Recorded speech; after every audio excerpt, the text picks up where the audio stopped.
Drivin Ivan here at the 2019 Washington, D.C. Auto Show. I'm going to be checking out all the exotics, which you see behind me, and also all of the cool cars from all of the manufacturers. So let's check it out. Well, to start talking about these mid-engined exotic cars that you see pretty much all around me, including this Countach here, you have to first look at this Lamborghini Miura, made from 1966 to 1973. It was the first mid-engine production car, well, basically major production car.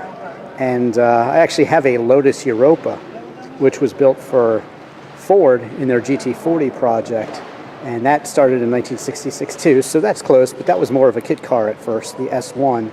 Check out my full review of the Lotus Europa elsewhere on YouTube, and any car for that matter. Just Google Drivin Ivan, whatever car you'd like to see. But this Miura, transverse mounted 12-cylinder engine, and they actually had to build it in secret because Ferruccio Lamborghini really didn't want him to be building it. He was not into building really a racy car.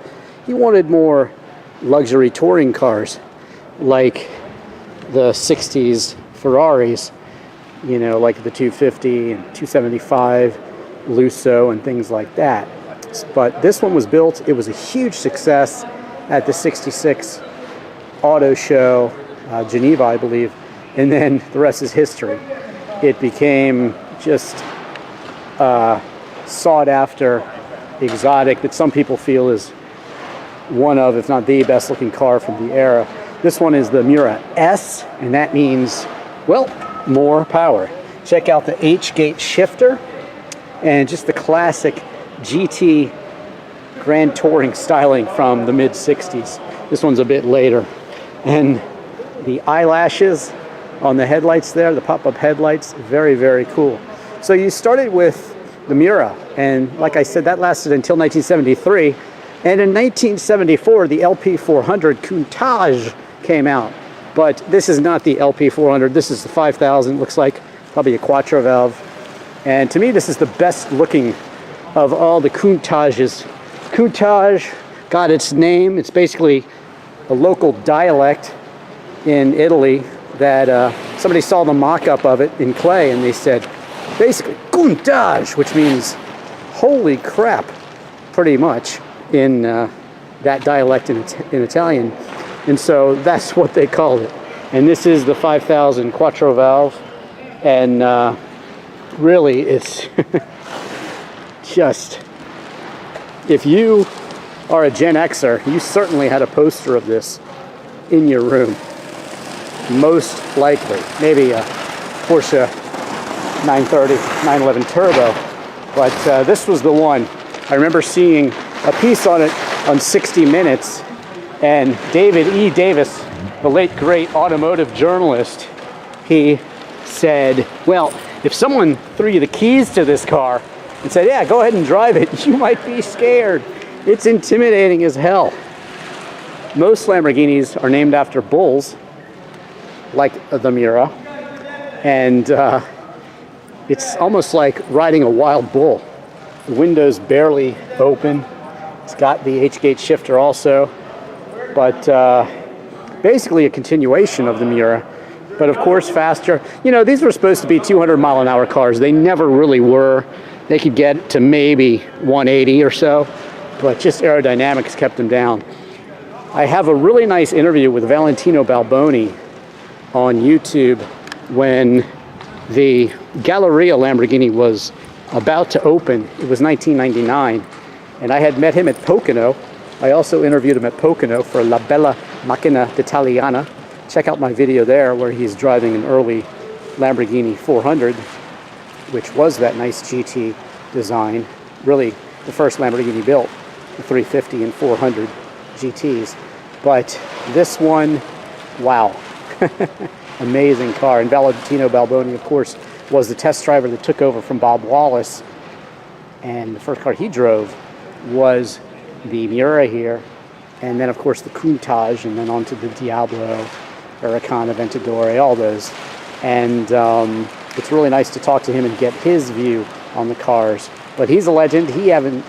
He even has his own Lamborghini named after him now, which is a rear-wheel drive version. Rolls-Royce Wraith here. Check out my review of that one. The black label. Rolls-Royces are one of the most unique, beautiful cars to drive.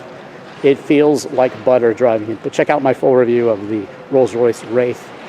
The Rolls-Royce SUV. Definitely suicide doors, just like on the Wraith. We call them suicide doors because if this one opened during an accident and you fell out, it would pull you along with the car. So that's not very good. Here we are with the Ferrari Enzo here. But first, before we get to the Enzo, let's check out the earlier Testarossa. When this debuted in 1984, I think that's the year, somewhere right in there, it was really, really controversial. They called the side of it cheese grater. And they even had the versions of this side view mirror you could put in your office. It was considered sculpture. So some people loved this car and some people hated it.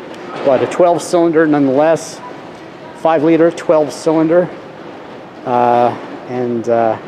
This first iteration looks very, very cool. It looks cool in black. It's nice to see a non-red Ferrari.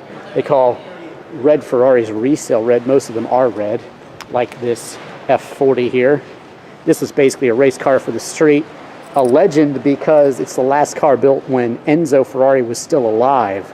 So really, really an important car. The last car to be made with Enzo's input, and for the 40th year of Ferrari, 1988. 1948 was the first Ferrari because he was an Alfa Romeo race driver and he worked for them and he signed something that he wouldn't put out a car for a certain amount of years. So it took till 1948 until he released his first one. A later Ferrari here, but you can definitely see the resemblance for all of these mid-engine cars to this Miura. This is the one that started it. And Ferrari was someone who did not like to be the first with innovations. In fact, disc brakes were not on his cars until really close to the 60s. They were already on many cars for a while, but he wanted the technology to be proven, and in that way he wouldn't have to spend all the money developing it. Once it was proven, he went to it. In fact, it was around this time of the Miura, mid-60s, that the Ferrari LM came out, and that had much success in racing. But that was the first mid-engine Ferrari. So there you go. The Ferrari Enzo. Basically a modern version of the F40. First came the F50, and then later on the Enzo here, and then the LaFerrari later on, which is also part electric. But you can see that this one does not shift. You can paddle shift it, but it's different. And I do have a video about auto versus stick elsewhere on YouTube. Check that out, where I talk about driving stick versus the automatic dual clutch transmissions and such of the day. So check that out elsewhere. Lamborghini, yes. I have driven actually a recent Lamborghini, but it's definitely a different experience than Ferrari, I would say. There's a different type of person that drives and buys these cars. But they're definitely flashy, they're definitely over the top, and man, very, very cool. Very angular. Modern McLaren here. These are becoming all the rage. Let's see which one this is. It looks like the 600 LT, which is kind of a combination between the 560 and the 720. It's kind of the best of both worlds. Has some upgrades that are on the 720, and it's just a step above the 560. But the speed of these cars is really, really something that is amazing, and they're all about equally as quick. 0 to 60 in the 2s, and certainly top speeds of 200 miles an hour. Beautiful cars. And here we go. This is the right color for me. There is the 720S, top of the line right now. They do have that cool Aero car that just came out, and that is just an amazing car. I think Definitely reminiscent of the McLaren F1 in terms of its just overall appeal. You know you want to check out the sticker, don't you? Of course you do. Let's see what we got here. Not cheap. $356,700. That's right.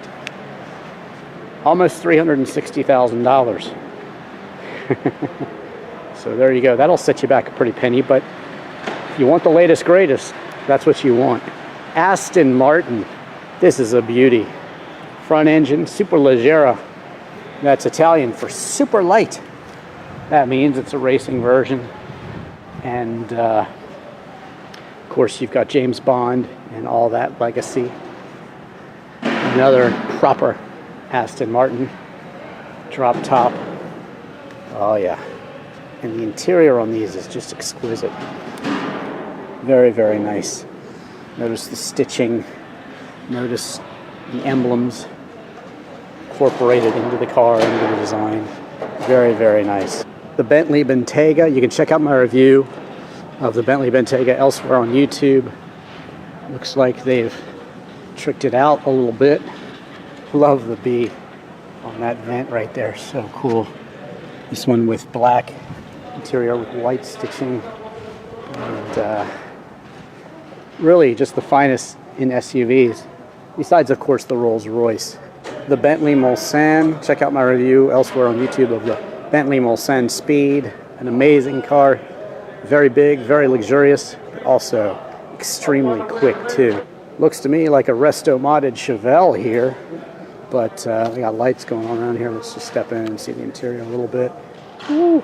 Very, very nice.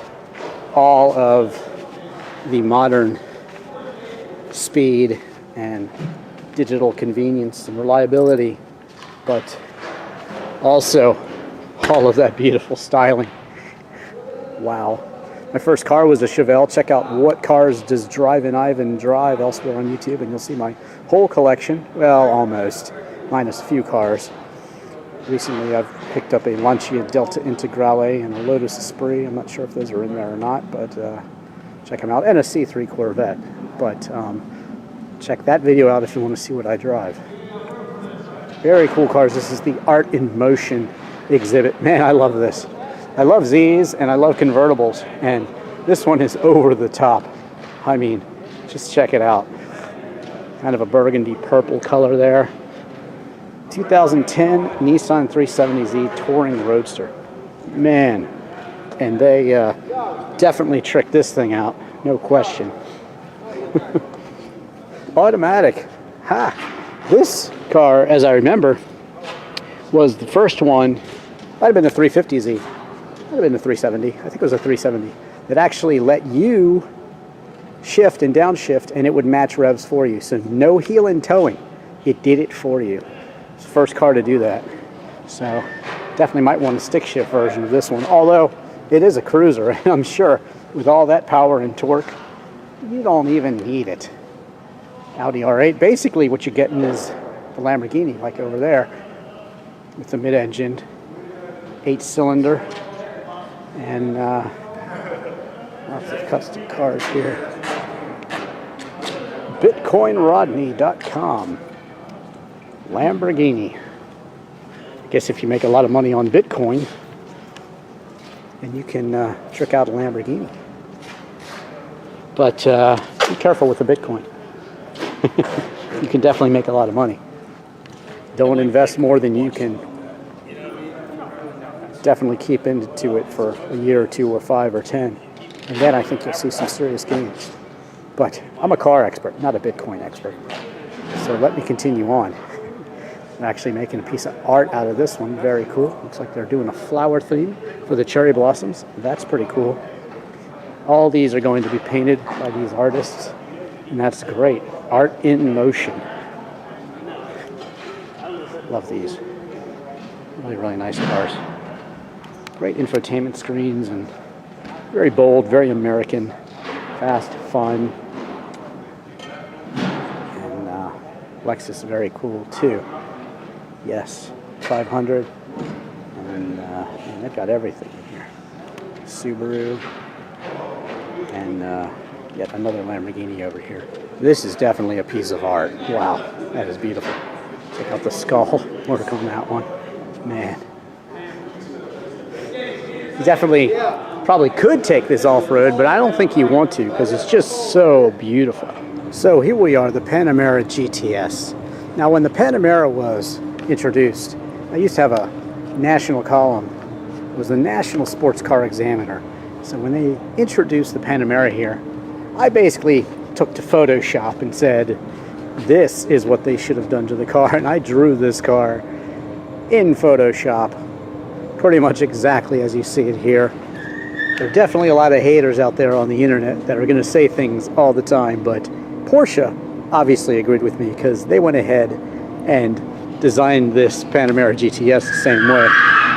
So there you have it. Pretty cool display over here.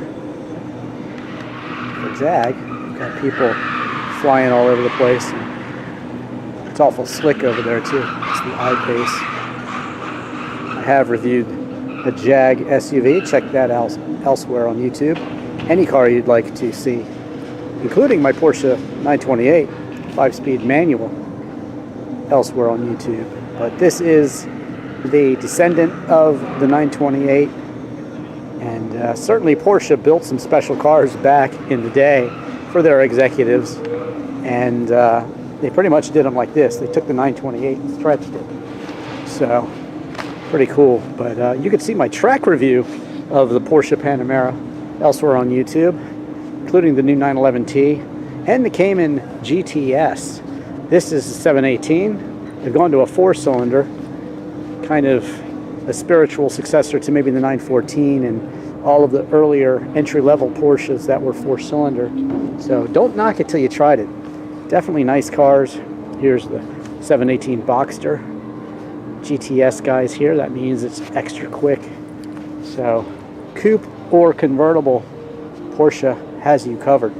Porsche offers a lot of colors these days. You can even get custom colors if you want, but this one, I really like it. It's kind of a light blue gray, and my 911 SC Targa is light blue metallic, so definitely biased towards a color like this. Very nice. They've been teasing a hatchback version of the Cayenne on the internet. I'm sure they probably will build it because it's getting a lot of good feedback on the internet, I think. But Cayenne, that's right, a Porsche SUV. Check out my Macan review as well on the track. That's a smaller version of this one, but SUVs are the largest selling vehicle segment in America, so don't knock it. These keep money in Porsche's coffers so that they can build the 911. Yes, sir. Certainly my favorite car. Check out my 911 reviews of the 996, 911, 997, 1971, Porsche 911E. Pretty much all the 911s I've reviewed them. Check it out elsewhere on YouTube. Water-cooled or air-cooled. I do have an air-cooled and water-cooled 911. Check those reviews out. I tell you why I bought the water-cooled 996 911. I drove an automatic, I drove a manual, the Carrera 4 all-wheel drive, and also the regular rear-wheel drive version, and discuss the benefits of all of those. But this one, a brand new 992 911, 0 to 60 in 3.3 seconds, and 191 mile an hour top speed. That's just for the entry-level 911. So there you go. Well, this is actually an S, it looks like. Yes, so it's a little souped up a bit. Every little bit of horsepower, speed, you pay for in the Porsche world, but it's well worth it. And this, greatest thing about the Porsche 911, you get 2 back seats, and you can use it as storage back there as well. But they've gotten a bit bigger, and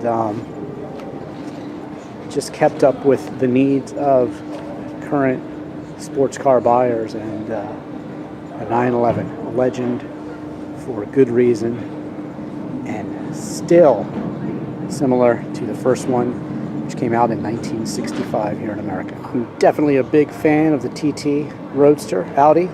I have one. Check out my review of it. Check me out driving it in the snow too if you want to see a cool video. But mine is actually a rare Laguna Seca blue, which was never offered. It's actually a BMW racing color, but it does have the baseball glove leather interior, which was really cool on these.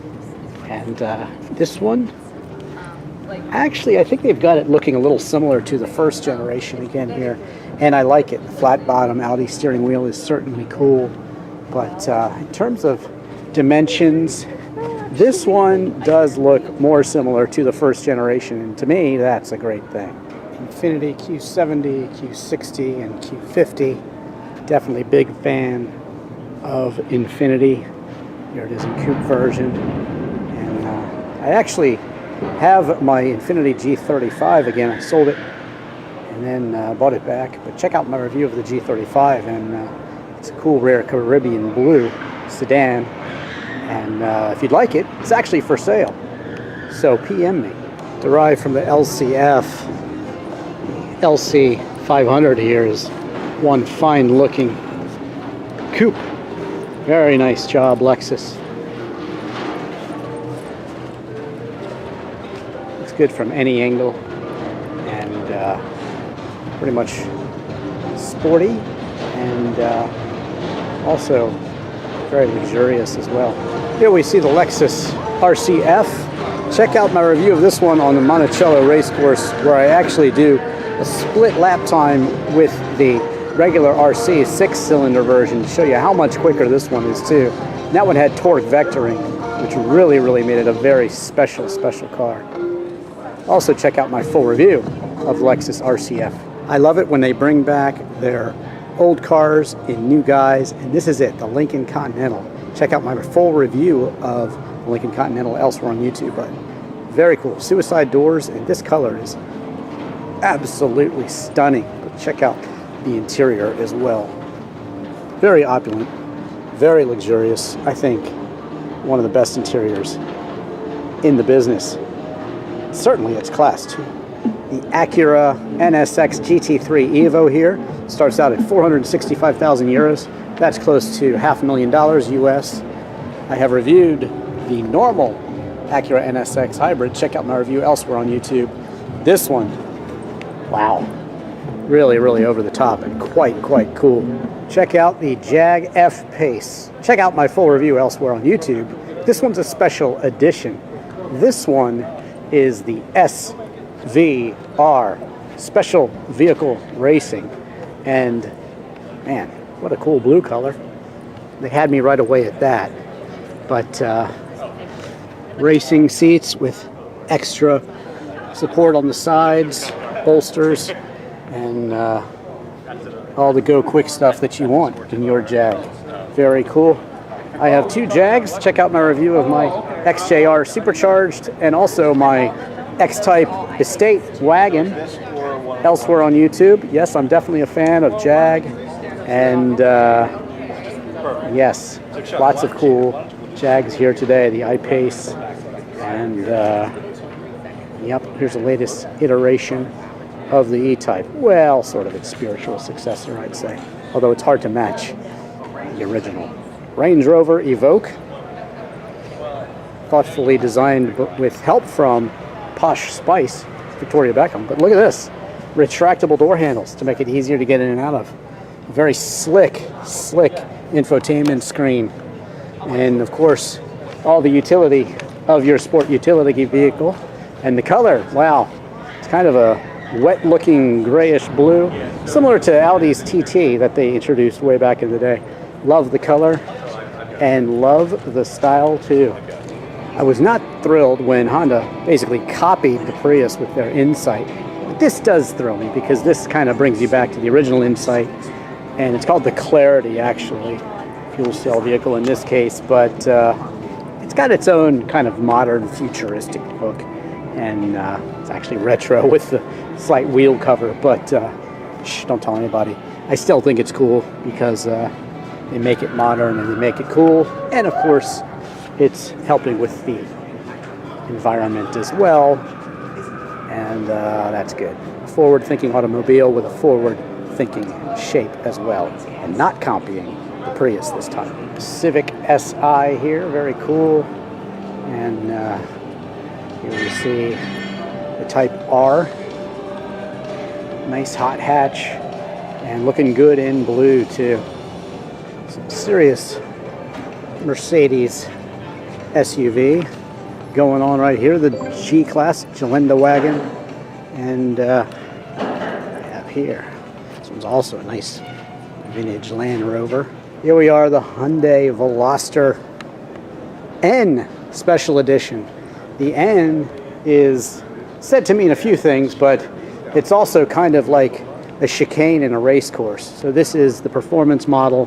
Check out the beautiful kind of purpley blue exterior, 6-speed manual transmission, and alloy wheels, of course. The Veloster is an interesting car because it has the 2 doors on this side of the car. That's the curb side, because you don't want to get out on this side in traffic.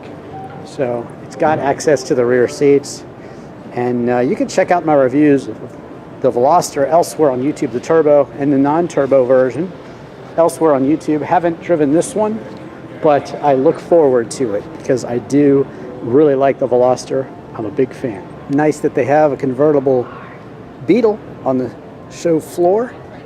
Love the retro styling, and love the interior too.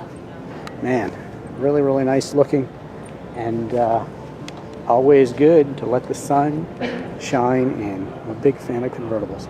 And if you want yourself a Beetle convertible, then you better get one quick, because they're going to stop making them. In fact, they already have. So go get one quickly. The Golf GTI, and this is the right color. They even have the Madras interior here, reminiscent of the 80s version. And if you're a Gen Xer, then you remember this car, of course, with that interior too. Certainly your friend had one, right? Yes, lots of memories in the GTI, and check out all my reviews of many, many different GTIs, even the R32 elsewhere on YouTube. And if you want to see a cool car that looks like the Golf GTI, check out my Lancia Delta Integrale review. Here we are with Subaru's performance line, the BRZ. Check out my review of that elsewhere on YouTube. And of course, the WRX. Very, very nice. The traditional rally blue color too. The 2019 Camaro in a cool lime green color, like the black hood too. You know why they do that? Not because it looks cool, but because it keeps the sun from reflecting on the driver. That's why you see it on race cars. Interesting racing fact. Zr1 Corvette and the Grand Sport as well. Check out my reviews elsewhere on YouTube of the Corvettes. I have a C3 and also have reviewed the Grand Sport. But very nice. Cool Chevys. The Buick Cascada. Love convertibles. And it's nice to see that Buick is still making one. Nice. Let the sun shine in. And here it is, the much anticipated new for 2019 Toyota Supra. Yes, based on the same platform as the BMW Z4, but this one with a fixed roof. And of course Toyota did the tuning as well, the suspension. This car has been anxiously anticipated for decades now, and here it finally is. They've changed the Z4 BMW this year to basically get rid of the retractable hardtop. They're kind of making it a little bit more sporty and paring it down a little bit. But if you want a fixed roof version, here it is, the Toyota Supra. And this one's going to be very hot. Everybody's going to want to get a hold of one of these. So it certainly is its own car, even though it's based on the same chassis as the Z4. And this one is going to be the hot ticket this year. Everybody's going to want one of these, and for good reason, because the Supra is a legend, and now the legend continues with this one. Here's a TRD, Toyota Racing Dynamics version of the 86, formerly the Scion FRS. Check out my track review of the Scion FRS. Check out my reviews of the Subaru BRZ as well. And you can see how this is on the street and on the track in terms of my Drivin' Ivan perspective. Nice racing seats in there, 6-speed manual shifting, of course, and really a very nice car. But like I said, check out my full review elsewhere on YouTube. This is good news for people that like to tune their cars. Check it out. It's a prototype, but it's the Corolla Hatchback. You might have thought you were looking at the Mazda 3, but no.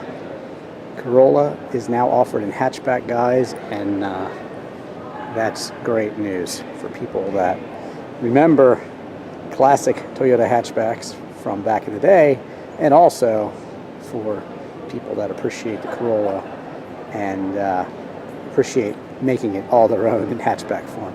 It'll be very cool. This one definitely set up for the track or autocrossing, as I'm sure many of these will be in the real world. Here we see the Toyota hatchback in more pedestrian guise. This is how it's going to look in most instances when you see it on the street. Very supportive seats, looks like, and look, you can shift it yourself. That's important. Nice 6-speed manual transmission. So there you go. Something definitely to look forward to, the Corolla hatchback. This to me is the best 500 you can get in the United States because it's the Abarth and it's cabrio too. So you've got the speed, you've got the loud exhaust, and in this case you have an automatic transmission. But don't poo-poo it because, you know, some people need that for their commuters. Check out my auto versus manual video where I talk about driving a stick versus driving an automatic in today's modern cars. Of course, I have many, many shifty cars, and including Porsche 911s, a couple of those, water-cooled and air-cooled, and then really just all sorts of wild cars I have. 928, 5-speed, that's pretty cool, and even a pink Citroen CX wagon. Check out my review of those. But this, to me, offers the best of all worlds in terms of driving entertainment and just commuting, because it gets decent miles per gallon as well. So you're actually being a bit thrifty when you buy a fun car like this. And just look at the interior. Gorgeous. So check out my review of the Abarth elsewhere, and also of the Fiat Spider elsewhere on YouTube. But this one, yes sir, Fiat 500C Abarth. Well, even though they just rediscovered Steve McQueen's actual bullet car and used it to promote this one, that one is priceless. This one can be yours fully equipped for just over $50,000. It's got all the looks in a modern interpretation, I'd say, of the original bullet car. And I do like Mustang's sort of resto-modded modern looks. Very, very cool. And interior also, look, they took off the shifter so nobody else takes it off. Kind of funny. You got all the modern amenities and accoutrement. So it is a bullet for the modern ages. And then right next to it, you've got the Ford Shelby Cobra. Yes, I do like Shelbys. I have a Shelby pickup truck, 1989 Dodge Dakota. It's they only built 1,500 of with a V8. Mine happens to be a convertible too. Check out that elsewhere on YouTube. Just Google Drivin Ivan, Shelby Dakota, or any other car you'd like to see for that matter, and you can see my full video review of it. But this Cobra is a different beast altogether. Check out the wing and back too. Very nice. Helps with stability, and just a nice looking car from any angle. Very, very, very quick too. It's so rare in America to get a station wagon. Oops, did I call it a station wagon? Buick is calling it a Tour X because station wagon's a bad word in America.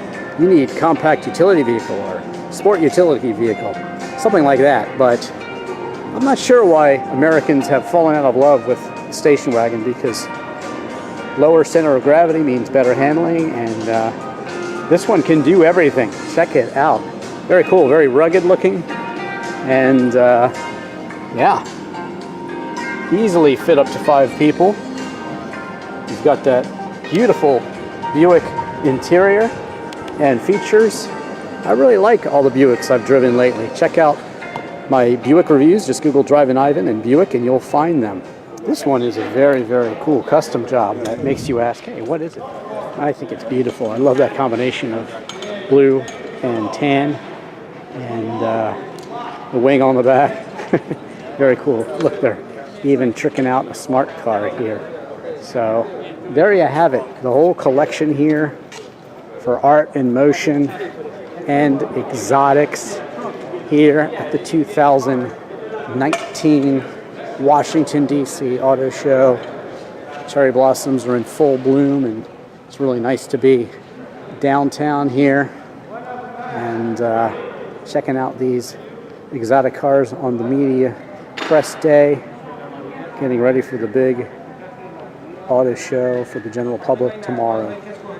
It should last through this weekend and next weekend. So check it out. If not, of course, you can always watch my Drivin' Ivan videos to see what you're missing. Just Google Drivin' Ivan and your favorite car, and you'll find it. Of course, subscribe to me here on YouTube. Tell your friends. Follow me on Twitter and Instagram. And also check out my disc golf videos, my documentaries, literal video for Chris Isaac's Wicked Game. And thank you for watching.